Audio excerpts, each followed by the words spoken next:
It's been more than a decade since the final Harry Potter film left theatres. For years, the Wizarding World lived on through theme parks, spin-offs, and stage plays. But the story we know, Harry's journey from the cupboard under the stairs to the Battle of Hogwarts, felt complete. Until now. HBO is bringing the saga back to life. Not as a sequel, not as a reboot in the traditional sense, but as something far more ambitious. A decade-long television adaptation of all 7 books. 1 season for each, dozens of episodes, hundreds of hours to dive deeper into the magic. It's an exciting prospect, but also a risky one. Because when you retell a story on this scale, you inevitably raise the question, will this series change canon, or will it simply clarify it? Today we're exploring exactly that. We'll look at what's officially known, what's likely to change, and how this series could rewrite the way fans experience the Wizarding World. First, the basics. HBO isn't just dipping its toes into Hogwarts Lake. They've committed to 7 seasons over 10 years, with 1 book forming the backbone of each season. That structure alone changes the playing field. The films had 2, maybe 2.5 hours to tell each part of the story. That meant entire subplots, sometimes even characters, were cut. The TV format, however, can slow down, breathe, and explore every corner of the narrative.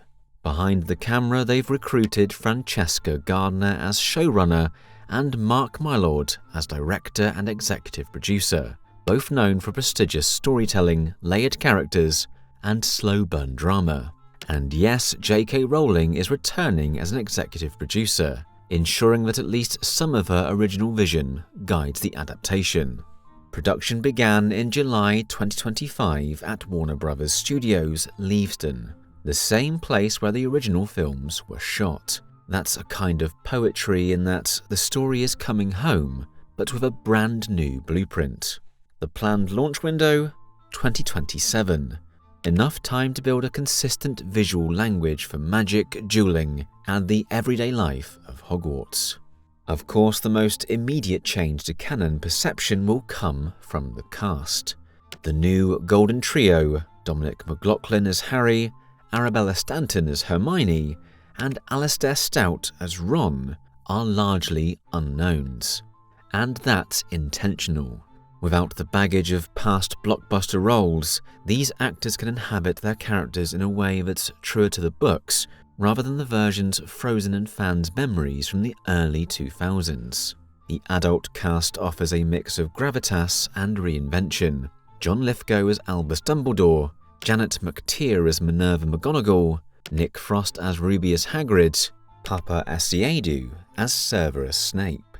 Every one of these choices sends a message. This isn't just a remake, it's a reinterpretation. And here's the thing about reinterpretation. It doesn't just erase the original canon, but it reshapes what feels definitive. For millions of new viewers, this will be their first Dumbledore, their first Snape.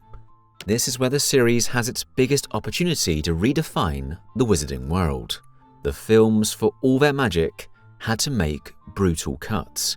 In the HBO version, expect to see storylines that were left on the cutting room floor finally brought to life.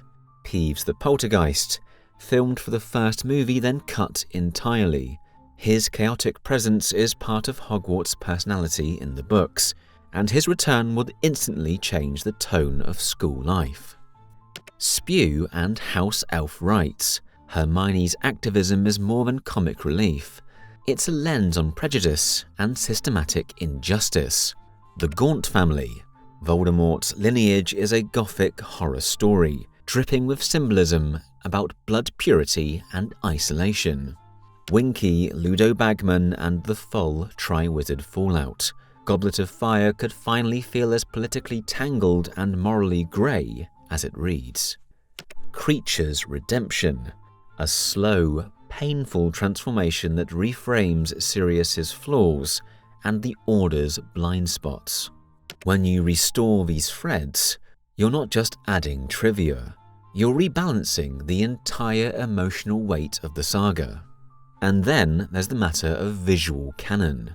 For many fans, the way Hogwarts looks in the films is Hogwarts. The shape of the Great Hall, the cut of a Gryffindor robe, the way spells erupt in duels.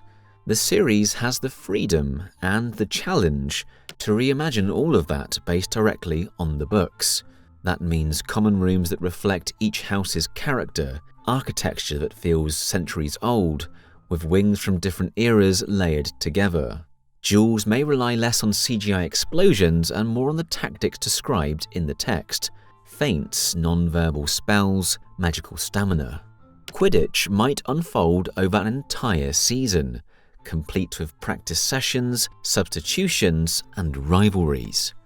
Change the look, and you change the feel. Change the feel, and you reshape canon for anyone who grows up with this version. One of the most underappreciated opportunities here is consistency. The films, for all their spectacle, sometimes bent the rules of magic for convenience.